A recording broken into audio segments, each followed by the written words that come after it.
Hello team, welcome to another ATP Geopolitics video with myself, Jonathan MS Pierce. Ukraine, no it's not, it's a US politics daily, possibly daily update. I don't think I'll be doing this daily, there won't be enough news, or there might be, who knows.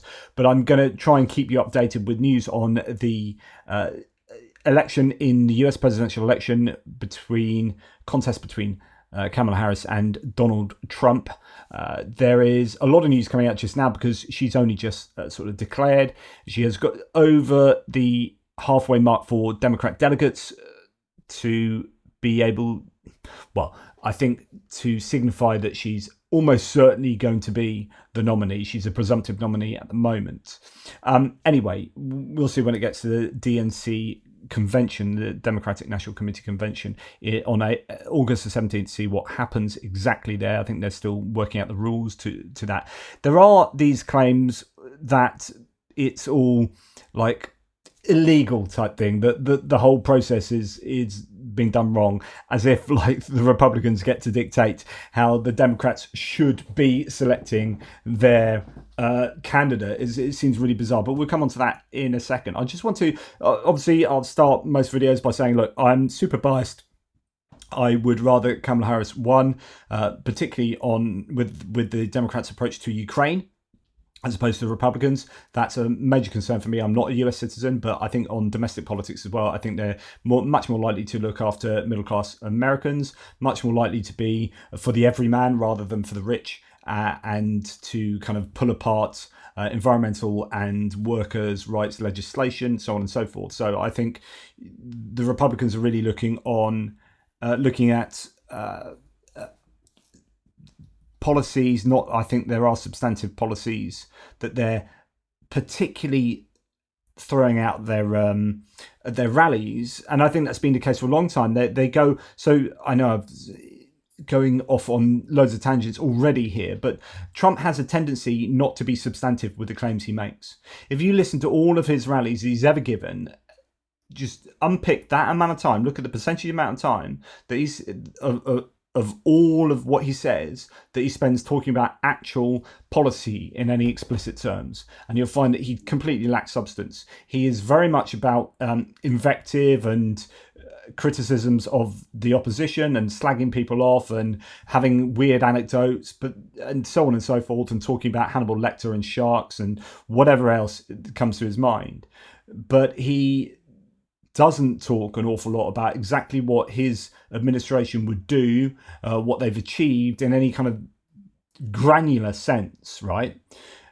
And already with Kamala Harris, we've seen her talk about the actual substance that she would be dealing with on the campaign trail. At least, introduce those ideas. There is Project 2025 that gives you a framework, but he's trying to distance himself from that. But I think, that is your policy there, and that's incredibly scary. And we'll come on to some stats concerning how scared people are about that.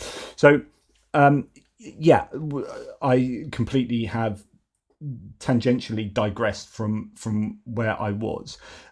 Essentially, I think the Republicans are going to be campaigning really on looking at immigration, that being the centerpiece of what they're going to be criticizing Kamala Harris over, as she was supposed to be in charge of the border. Like, that is the big element of attack that they have.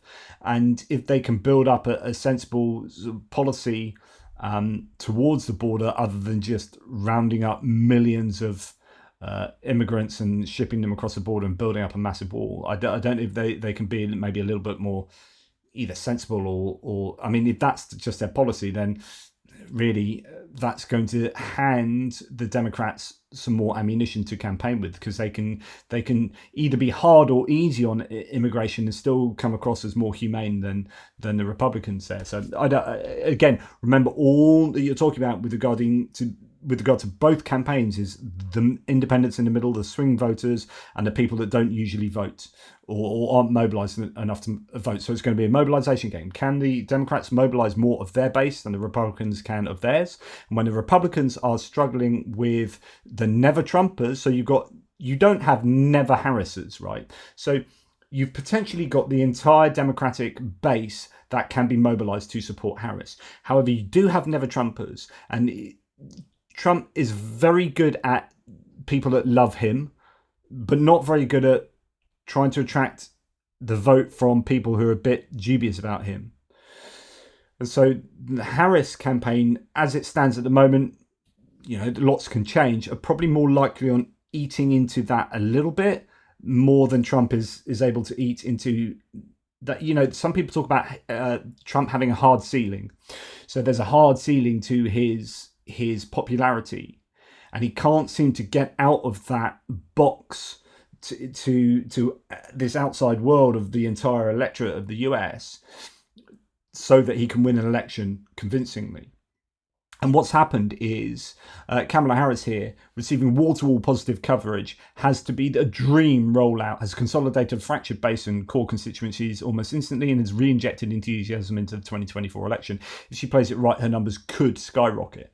Now, this is overtly positive, but the idea is that actually she has had the single most incredible start to a campaign, assuming she is the eventual nominee, that she could have asked for. The speed with which the Democratic Party has coalesced around her has been amazing. She's now starting to get people like Barbara Streisand and all these different, Charlie XCX and all these people. Beyonce allowed her to use a song that have purchase in the cultural world, are attaching themselves to her campaign, and everything is very positive. People are really energized. This is obviously your honeymoon period, right? But things are looking really good, and they couldn't have gone better for Harris. And I think that's really important to understand, because that's what you build momentum with. That is your momentum, and sustaining that is much easier than generating it out of nothing.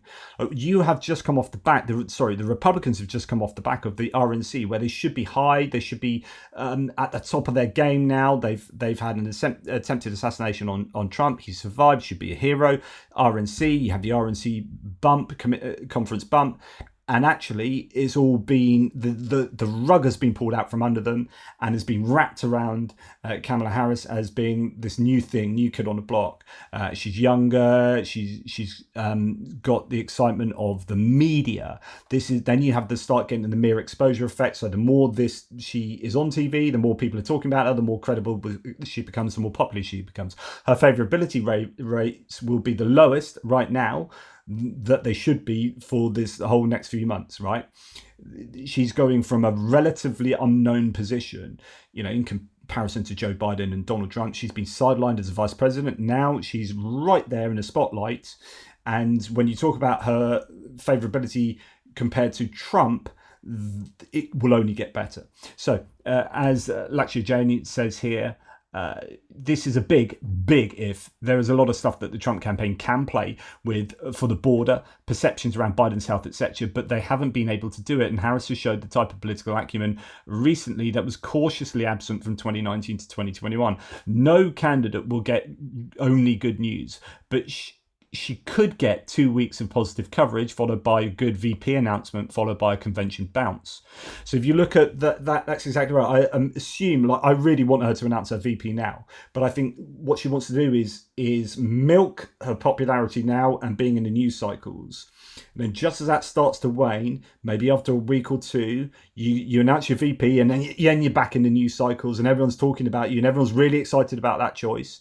And then as that starts to wane, you get the Democratic National Convention, and that is mid-August. That goes on for a week, and you get your convention bounce. And what that looks like is that kind of trajectory, right?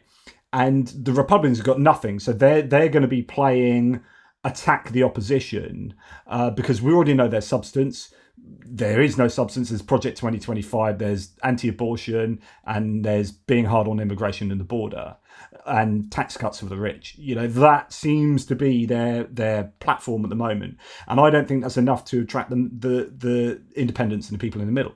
And so what they're going to have to do is try and fight a negative battle, I think. I don't think they should do that. I think they should win this with a positive narrative of what the US is and sell that to the middle, to the middle of the spectrum. I don't think they're going to do that. They do have a narrative, and it's Make America Great Again and oh, woe is us, except, that narrative is going to come across as possibly a little disingenuous by looking at the actual figures of, say, crime going down, actually immigration going down last couple of months, really taken a downward tick, and then the economy being really good. So, but the question for Kamala Harris is, what's her narrative going to be? What's her story that she's selling to the electorate? Anyway, to continue what this person says. So no candidate will only get good news, but we should get that trajectory. She's still behind right now, but for the first time in a while, Democrats have a lot of clear upside they can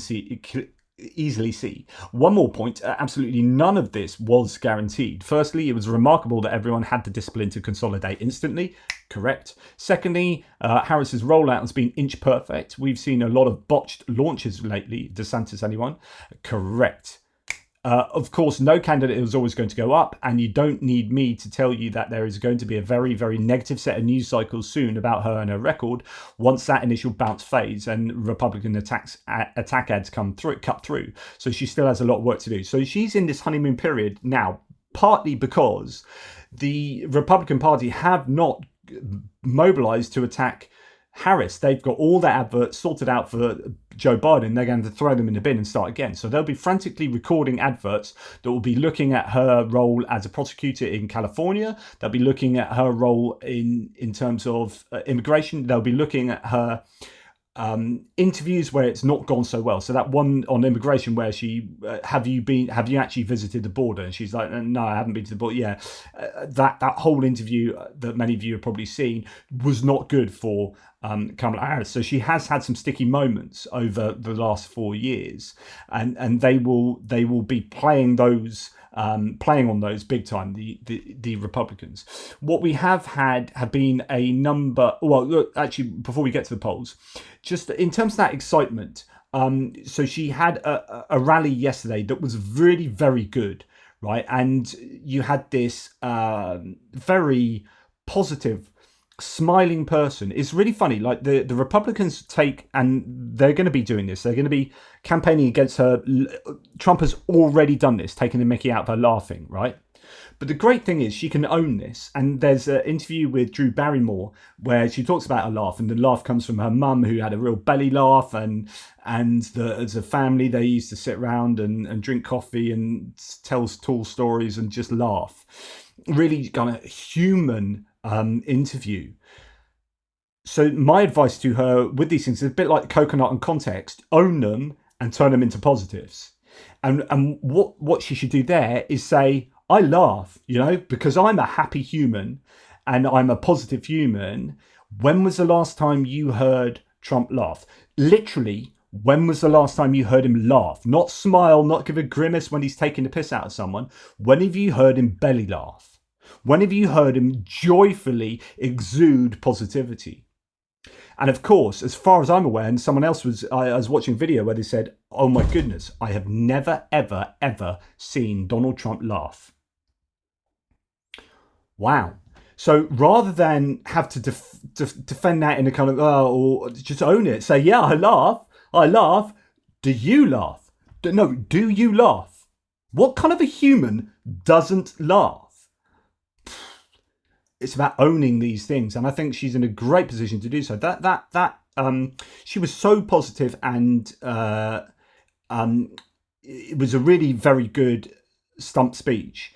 And one of the concerns about Kamala Harris, which I think is incorrect, is that she won't be able to do good teleprompter speeches. She's very good at prosecuting, asking questions. If she can cross-examine someone, pulling on her job as a prosecutor previously, with Brett Kavanaugh and the AG Barr, Attorney General, where she took them to task in those cross-examinations.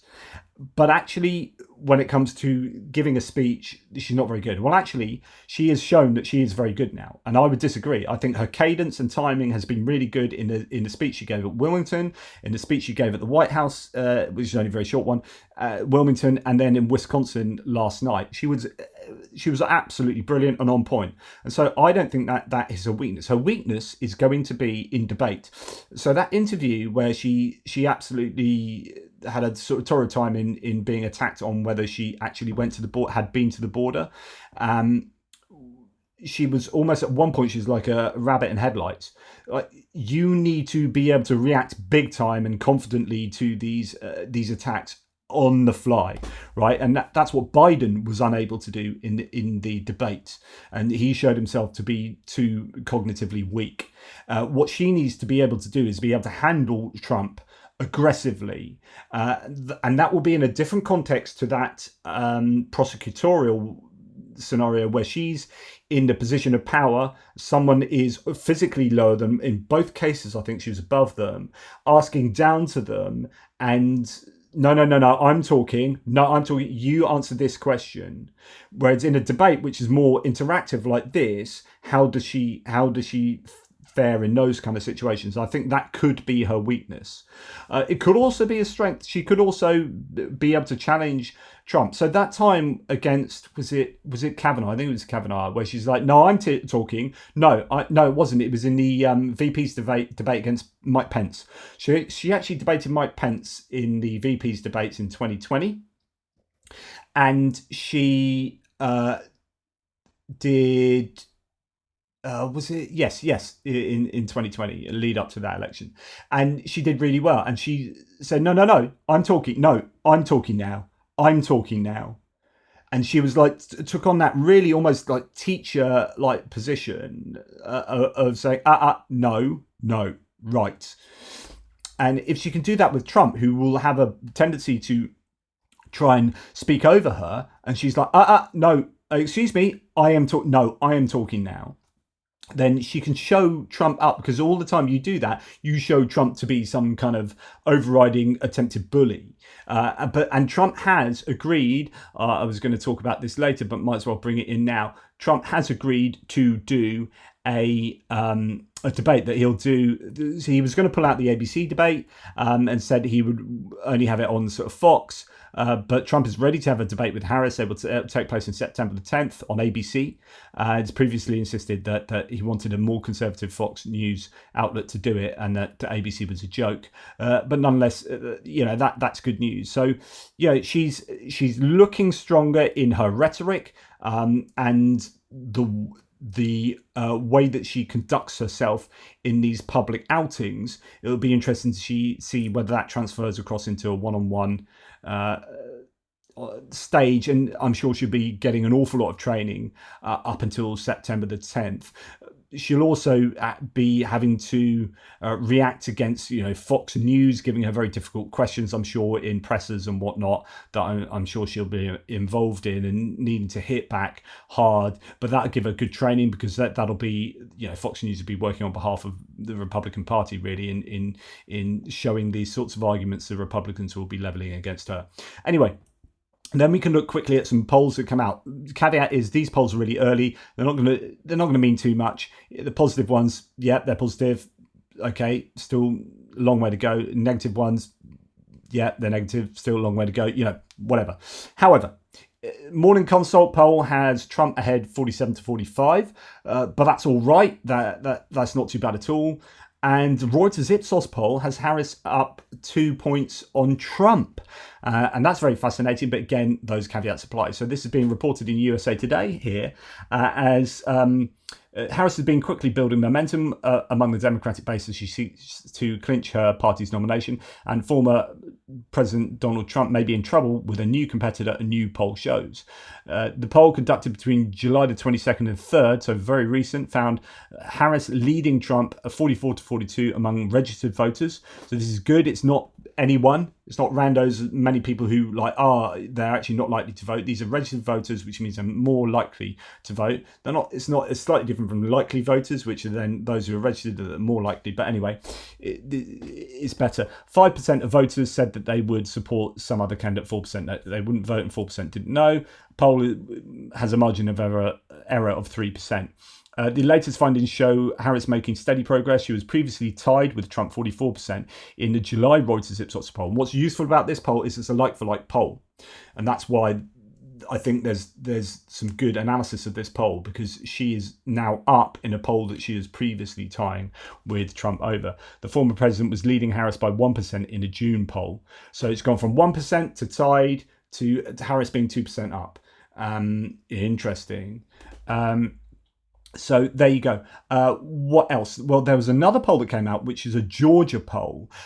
Here, Let's Talk Elections discusses this poll a little bit. 2024 presidential election. A new poll out today from Landmark Communications, an A-plus rated pollster and heralded as the state's most accurate and best pollster in this state. Georgia showing Donald Trump with a 1-point advantage over Vice President Harris. Now, what these numbers show is a complete change from the trajectory that we saw under a President Biden versus former President Trump rematch.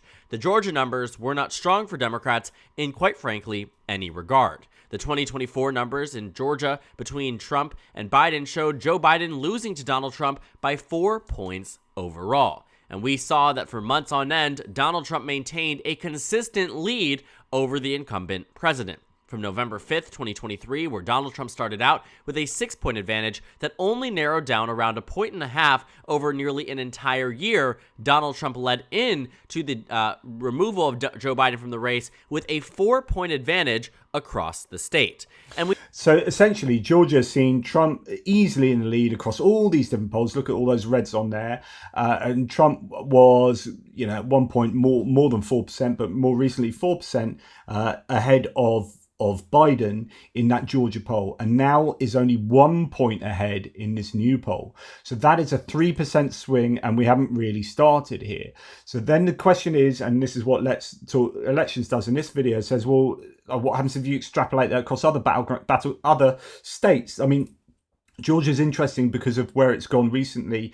The Democrats took it in the Senate. It changed, but it's on a knife edge, and people are expecting it to go back to the Republican way. Well, then if this is showing a bucking of that kind of trend, this could be incredibly significant by looking at other polls around the nation to see actually how would that affect the national polling if that was replicated elsewhere. Now, he goes on to talk about this particular poll, the Landmark, which is an A-plus pollster. It's a good pollster, but actually, interestingly, this could be even better news for Harris. And that matters. Another thing we can use as a point of comparison is the final 2020 poll from Landmark Communications in the state of Georgia. Now, here's the bad news for Republicans. As much as Landmark Communications is largely seen as a very strong pollster in the state, they said Trump would beat Biden by 4.1%. Not only did they say it, but so did the average of the Georgia polls. The 4 most recent polls right before the election, Emerson College had Trump up by 1, Insider Advantage had Trump up by 2, Trafalgar had Trump up by 5, Landmark Communications had Trump up by 4. On average, Trump led Biden in the state of Georgia, only to go on to lose. But Landmark Communications severely overestimated Donald Trump. If I was Donald Trump looking at a poll that gave me a 4-point advantage in 2020, give me a 1-point advantage today, I'd either, one, realize that the polling methodology changed and it probably got far more accurate, but also worry, because it is very possible that Landmark Communications may be missing the mark in Georgia, and Kamala Harris might be ahead. I'm not going to claim. So the idea is you've got 2 options. There are only 2 options. Either Landmark has learnt from their mistakes of getting it wrong before, and it's now more accurate. And it being more accurate already shows that Harris is just within the margin of error, very close to Trump. And this is the beginning of her campaign. She's only going to get more and more popular, you would argue. So that's your best case scenario for the Republicans. The worst case scenario is if they haven't adapted their polling enough, then they were, 5% wrong in the 2020 election. They cooked the Republican votes by 5%. And if you look at that now, that would put rather than Harris being 1% down, that's her 4% up. So you've got that. You could either have it being absolutely on point and that's still a problem for Trump big time, or it's an even bigger problem for Trump and actually she is doing better. So interesting. Now, let's look at financing. Reed Hastings, the founder of Netflix, has just contributed $7 million to Vice President Kamala Harris. The Harris machine is a fundraising juggernaut. So not only have we seen all these small-scale funds being raised, but now we've got the founder of Netflix who held back and wrote, I think, did he write an op-ed saying that Joe Biden should pull out? Biden pulled out, and now he's released that $7 million. So suddenly that's they've already got a massive war chest. Now you're going to start seeing some of these big 7-figure donors being brought to bear here, and that will make a significant difference as well. On the flip side, and this is really worrying for Trump, because this in itself is a story. Like, there's a comparison. Okay, big dollar donor from the world of sort of celebrity, corporate celebrity, right? Is giving a bunch of money because he's so upbeat about the Harris campaign. And then apparently, according to Fortune, Elon Musk is now backing down from the $45 million a month pledge to Trump, saying he doesn't subscribe to the cult of personality. Holy cow, right? This is absolutely incredible. So Donald Trump just got suckered by a guy who is actually rich and not bad at business, says Stuart Stevens. Elon Musk wanted Vance as vice president, so he did what he knew Trump couldn't resist, promised him tons of money. Now Trump is stuck with this odd, unlikable character as his VP, and Elon never delivered. I call that a real art of the deal. Could be that Elon Musk has actually himself single-handedly scuppered the Republican campaign here by forcing. It was him and Tucker Carlson that wanted J.D. Vance apparently, and convinced Trump against his will to take on J.D. Vance. Now J.D. Vance is looking like a bit of a lame duck. He's pulled out his funding, so Trump is left in the worst of both worlds there. So doesn't get the funding and is stuck with J.D. Vance. Now this may change. I don't know the absolute robust accuracy of Musk pulling out. I did check; it was being reported in a number of different places, but we'll see how that one develops. Now, this I thought was interesting. So we're now going to, one of the approaches that the Republicans are taking is to look at process. And I said yesterday is a really interesting approach because one, it normally denotes that you are lacking substance. So if you're trying to attack someone's ability to run on the rules, it means that actually you're either scared of them or you don't have enough in terms of substance, policy substance, for example, to attack them and to be confident in beating them. So you're like, oh, how can we stop them winning? Oh, quick, let's look at the rules. And that, page 12, paragraph 43C says you can't have a name beginning with K. Sorry about that, you can't run. So that looks to be the way they're going. Hours before Biden issued his announcement, Speaker Johnson claimed it would be illegal for Democrats to change their official candidate at this point, which is obviously a lie. So it would be wrong and I think unlawful in accordance to some of these states' rules for a handful of people to go in a back room and switch it out because they don't like the candidate any longer. That's not how this is supposed to work. So I think they would run. I just want to interrupt in there. This is not how it's supposed to work. So the party who you're talking about is not your party. You get to dictate how it is supposed to work. This isn't law. He says it could be illegal. This is not law. They're not breaking the law. This is their party where they have their own rules. And if they want to change their rules or even break the rules, it is not illegal. That's like me having a Monopoly club. We're playing Monopoly and I'm saying we're going to have our house rules tonight, everyone. And when you land on free parking, you get all the money in from community chest and chance, right? That's the house rules and that's what we're going to say. But we didn't play that last time. We didn't play that. So I'm phoning the police. Excuse me, Jono just changed the rules for our Monopoly evening. The police are like, sod off? Like, honestly, stop wasting my time. It's not illegal. And so this then smacks of desperation. Into some legal impediments in at least a few of these jurisdictions. So these guys are really scared of Kamala, and that's more fun than I imagined it would be. Actually, the rule book says a dog must play basketball. must. Just to sum up their position, Joe Biden has to be the presidential nominee, even if it's non-consensual. He has to do it even if he doesn't want to, but also he must resign immediately, which means Joe Biden can be president next year, but not this year. Kamala can't be president next year, but she must be president right now. That is their view. Amazing.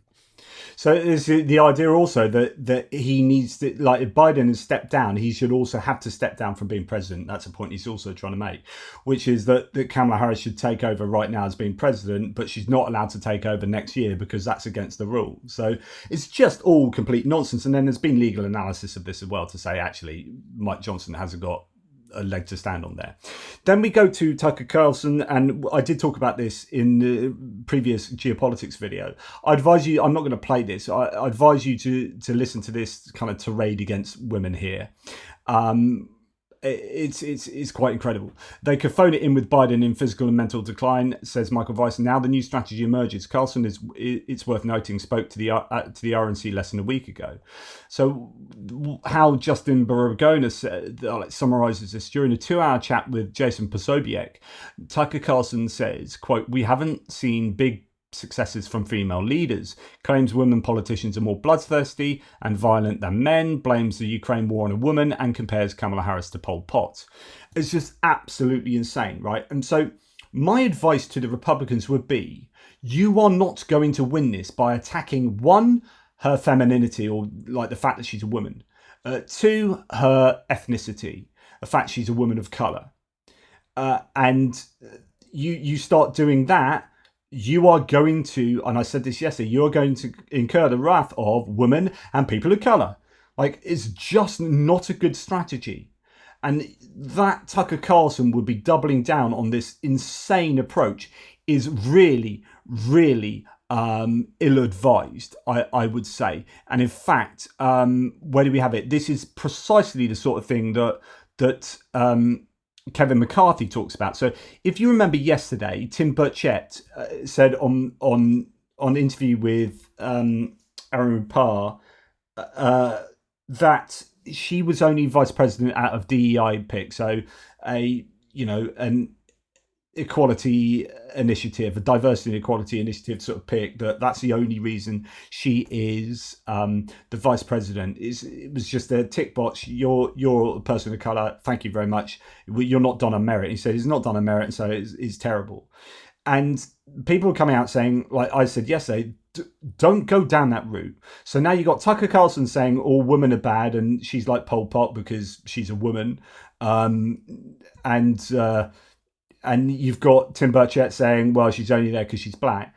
Both of these options are just super, super ill-advised. Don't do it, Republicans. And Kevin McCarthy recognises this. Let me ask you about something we're already starting to hear. So if you don't know Kevin McCarthy, he's a former Speaker of the House of Representatives. Now it's Mike Johnson. He was ousted.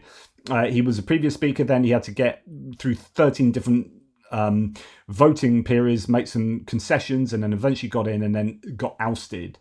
And he's now actually saying the right things here. Let me ask you about something we're already starting to hear, again, mainly from some of your former House colleagues who have been attacking Harris. They've been calling her a DEI vice president.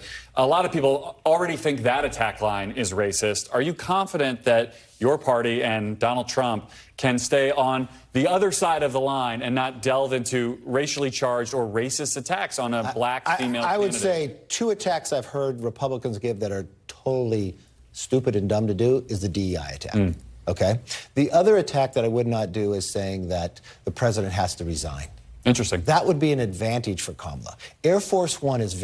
But by the way, this is a very, very good point. So those saying that Joe Biden needs to resign the presidency now because he's pulled out, he says it's an admission he's not mentally fit to run as the Democratic nominee. So therefore, he's not mentally fit to be president. Therefore, he needs to resign. Air Force One is very powerful when it lands somewhere. And you know what? Something will happen between now and the election, a hurricane or something else, and she'll be able to present herself as a leader. Or maybe there's some foreign policy. That is a mistake for any leader to go out and say that on the Republican side. This DEI, that seems like a petty. Look, I disagree with DEI, but she is the vice president of the United States. She is the former U.S. senator. These congressmen that are saying it, they're wrong in their own instance. All right. And I absolutely agree with him. I just think that's a very ill-advised approach to take by the Republicans. Now, this goes back to what I was saying at the beginning, which is that, you know, if you pick on the laugh thing, then she needs to own it, and it also is just really vacuous as an attack. As Asha Rangappa here says, I'll just say it, Kamala is beautiful in my opinion, telegenic and contagiously joyful. They are desperately trying to turn these qualities into liabilities, and it's kind of sad because it only reinforces how much their ticket lacks them. Right, now I know this is all sounding like shill for the Democrats and everything like this, but I'm trying to get a handle on, you know, where it's at the moment. There is this is positive for Harris at the moment because everything is positive for her at the moment. There have been no big obstacles. Everything's working for her, and just looking at the way that the Republicans are trying to attack her tells you a lot about the Republicans themselves.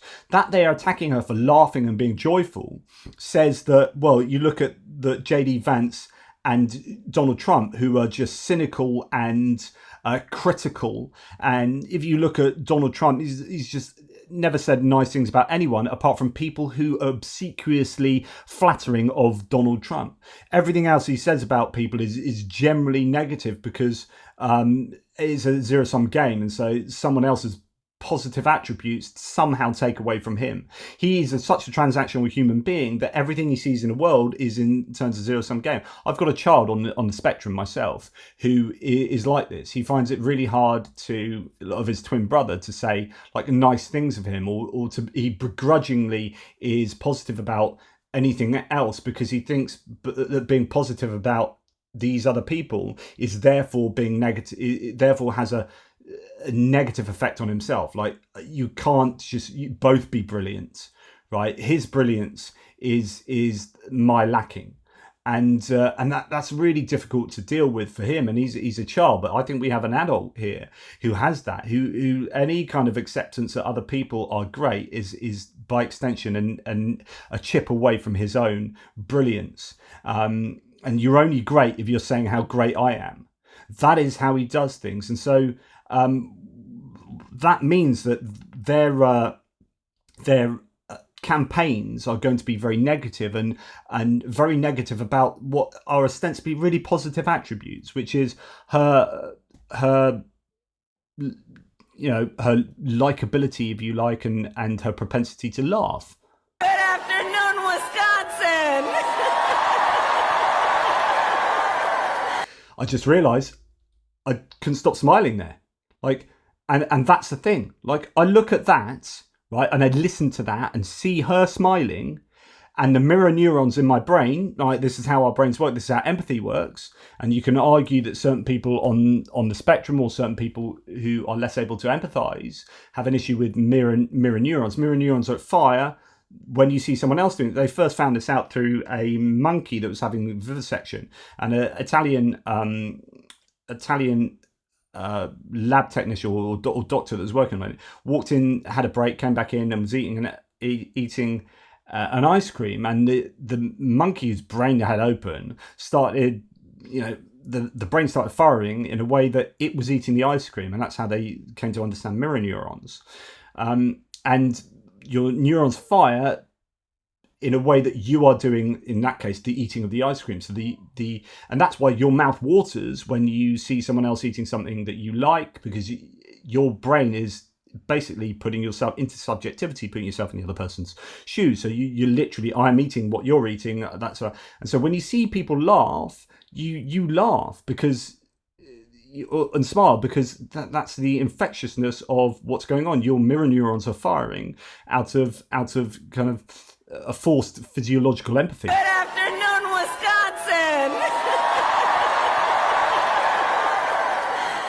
Wisconsin. So when you have someone open mouth laughing there through the joy of speaking to her people who are shouting at her, there is something utterly positive about that you don't get from a J.D. Vance and you don't get from a Donald Trump.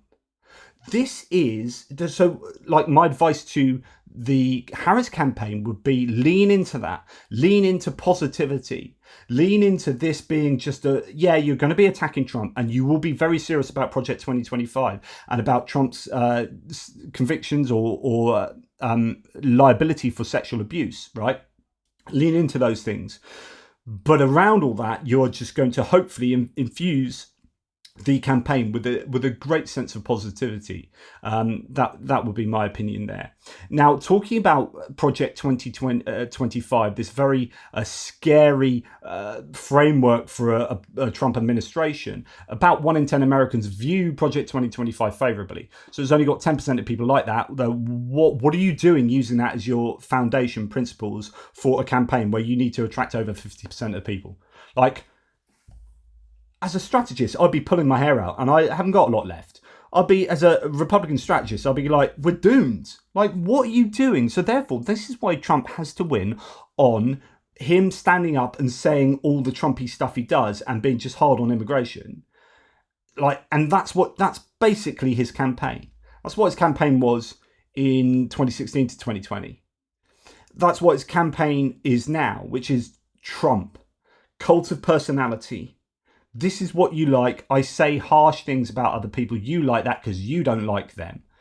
But if that doesn't speak to the people in the middle, you're only going to get these people over here. And if your main framework of administration is something that only 10% of people like, your personality and your invective against other people is going to have to do a lot of heavy lifting. And it's fighting against a surge of positivity. So, you might call that cackling. Other people might see that as just joie de vivre, okay? And you're in trouble. In contrast, we have Republicans who want to jam down Trump's Project 2025 on the American people. It is an extreme takeover of government and of your life by radical Republicans. They want to ban abortion. They want to control your education. They even want to do totally silly things like get rid of the National Weather Service. True. So what are we going to have in its place? Just people guessing what the weather is going to be? This is a dangerous document. If you look at a Navigator poll that came out today, about 1 in 10 Americans now view Project 2025 favorably. It's now about as popular as bone spurs, but it's far more dangerous. It is time for the American people to wake up, read this document, and then vote accordingly in November. Tell you, it's absolutely brilliant there because it's as popular as bone spurs, and of course that was what Trump claimed he had in order that he wasn't liable to go to Vietnam. So there you go, bone spurs. It's about as popular as bone spurs, but way more dangerous. Now, let's finally, you say, really, has he gone on this long? Let's end on some statistics here from the rest of his politics team, Anthony Scaramucci and Katty Kay here. Very good podcast. I love to listen to these guys. Good relationship with each other. But yeah, some stats that I think have been underreported. Baby boomer, but let me just give you these stats, okay? 20.2 million boomers have died since the 2016 election. 20.2 boomers have died. So 20 million boomers have died, which means that people, as you get older, are more likely to go conservative. So these are people that have been brought up in a different sort of era, if you like, or much more likely to be Republican. 20 million of those have died, right? Okay, you could argue about the people that then move into that age group and whether they are more likely to, just as likely to end up being conservative. But actually, I think statistics show that we are not always, we're not replicating that so much. I know in UK politics, it's now shown that we are much more likely to change our political opinions than we used to be. Used to be much more set in stone, and now there's a lot more fluidity there. But anyway, 20 million people at that end of the demographic have died. Since 2016. At the same time, since 2016, 41 million Generation Z people have risen to the age of voting. So we're having a recirculation of our demography. Older people are dying off. Younger people are coming into the game. They're making money now. And so now they're thinking about politicians more than they did when they were students. And this is the killer number. Ready? 8 million have come into the game since 2022, since the midterm elections. Now, when polled, the 41 million people, the 8 million people, 63% of them are hard Democrats. Mm-hmm. And so I'm telling you that the Trump campaign is looking at this data and they're worried about this data. And I'm going to tell you who else knows this data better than anybody is a gentleman by the name of David Plouffe, who's an Obama campaign veteran. He wrote the playbook on how Obama won. He's joining Kamala Harris's campaign, and he is going to rebuild the coalition that Barack Obama had.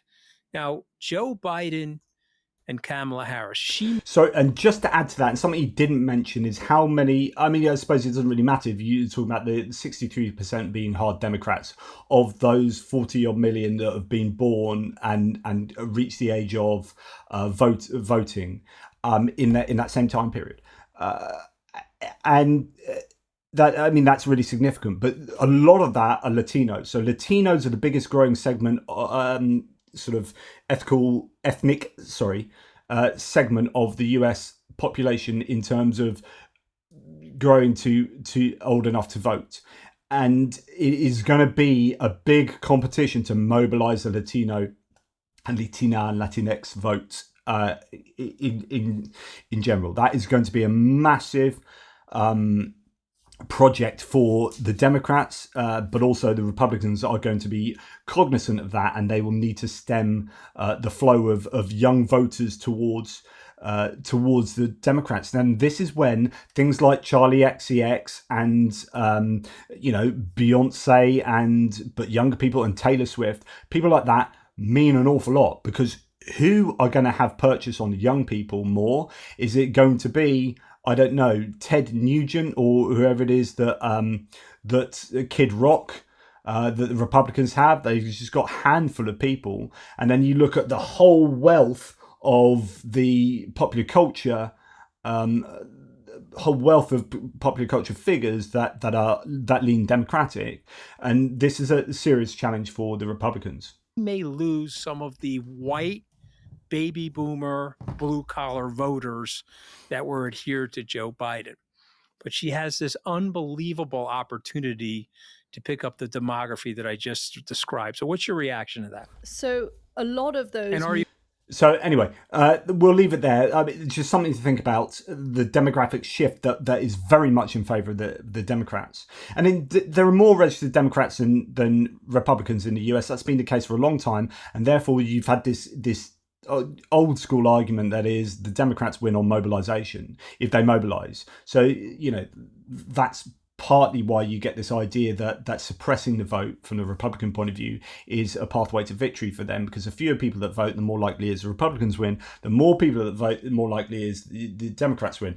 There's some complexity to do with those claims and figures, so I will admit that. And if you go and look into the details there, as I did a couple of years ago, it's not quite as clear cut as one might think. But nonetheless, there are more Democrats than Republicans, and so if you get all your own people to vote, you win the election if you're Democrats. So they need to enthuse those voters, potential voters, to get out and actually vote. So it's about registration, and it's about momentum, and it's about excitement, and it's about door-to-door canvassing, and it's about spending money strategically in the right places. So the Democrats will understand that, as will the Republicans, and the fight is on, and this is a fascinating fight. And although I've been overtly pro Democrat and Harris in this video, as I was yesterday as well, that is partly reflective of the fact that all the news is good for Harris at the moment, and the news is generally just either neutral or there is no news, or it's like JD Vance being a bit of a numbnut. So things are in a good place for Harris. You're starting to see this.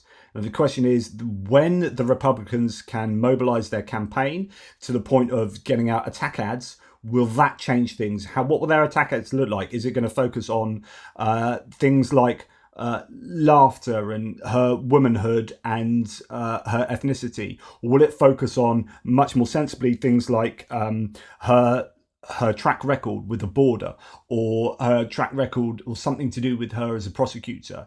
Going back in time and looking at times where she was challenged in debate and didn't do very well, or an interview. How will they play their attacks on her? And then again, wait for her VP announcement, and who will that be, and what does that bring to the ticket? The more I've thought about that, just as a very last thing, I was thinking Josh Shapiro is at number one. But actually, when you're looking at, in fact, if we go to here to the news about Netanyahu being in Washington at the moment, it has been boycotted by a whole load of Democratic politicians. Very interesting. And actually, Josh Shapiro, as a very staunch pro-Israel Jew, might be controversial. He might just overcome that and whatever, but they might want to go someone like Mark Kelly. Be good for Ukraine. Is he a little bit old? I don't know. But there, I can see that there are loads of arguments for these different VP picks, and Netanyahu and this whipping up of anti-Israel sentiment that exists more predominantly on the left might then lead Kamala Harris to go, Josh Shapiro is really good. He's really strong. He's a great politician. He did a great job for Pennsylvania. He would help us get Pennsylvania, but we could lose people elsewhere that we need to keep. But then that might depend on policy positioning. Like Kamala Harris has a really difficult path to navigate there with regard to Israel Gaza. Anyway, that's all I have for you today, which is a phenomenal amount of me waffling yet again. Take care, everybody, and let me know what you think in the threads below.